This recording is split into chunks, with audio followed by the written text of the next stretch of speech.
with this whole new revolution that is going on in the world right now, right? Mm-hmm. 2020 has been rough.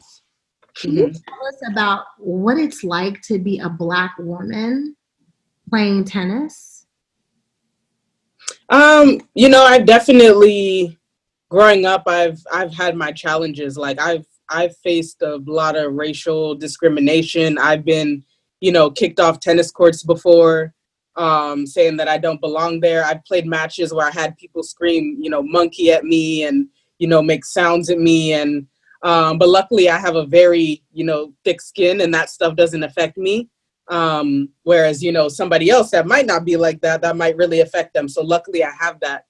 And it is challenging because there's not that many of us, and sometimes it is very clear that we are treated a little bit differently. You can see it, you can feel it, when you're at restaurants and stuff, I'm not even how people approach you, it's just different. I'm not even talking about restaurants. Like I've seen firsthand how you Yeah. guys are treated on the court as well. Mm-hmm. Yeah. It's not talked about for whatever reason. Racism in tennis, I know they try to keep it proper. They Mm-hmm. just not something that's out in the open. Yeah. Do you feel with everything that's going on right now that there might be some things that are going to happen even within the bubble, or has it already occurred? Mm-hmm. In the bubble, like what is going on? Where's your mind? I know that you have thick skin, so you're not going to let it affect you. But I Yeah. think people do need to know that it does exist. It's just because it's not talked about within tennis doesn't mean. Mm-hmm. Yeah, no, definitely. Most definitely. It's something, like I said, it's not talked about because there just aren't that many of us. There's only maybe 8 of us on the tour.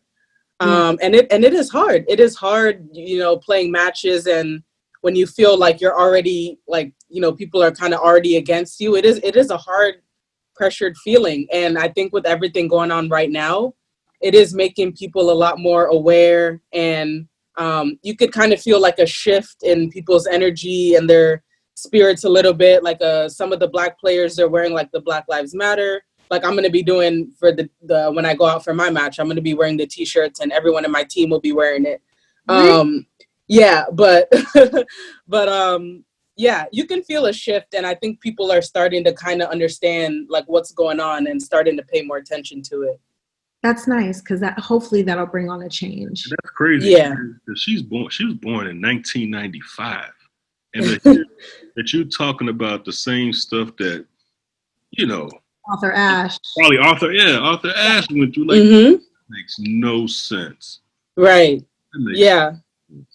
Well, Yeah, it's one of those white collar sports, unfortunately, and it's just not talked about enough. And that's been one thing that has been very important to me, is I use my platform to talk about everything that's happening or everything that I'm feeling, and I don't shy away from it. Can I expand on what Cherry asked you? Because I forget the young girl's name, but she was real, and she was in the Olympics, and everybody, and it mostly came from us. They kept criticizing her hair and all that kind of stuff. I forget. Maybe Gabby Douglas? That's what you're talking about. That's what I'm talking about. Okay.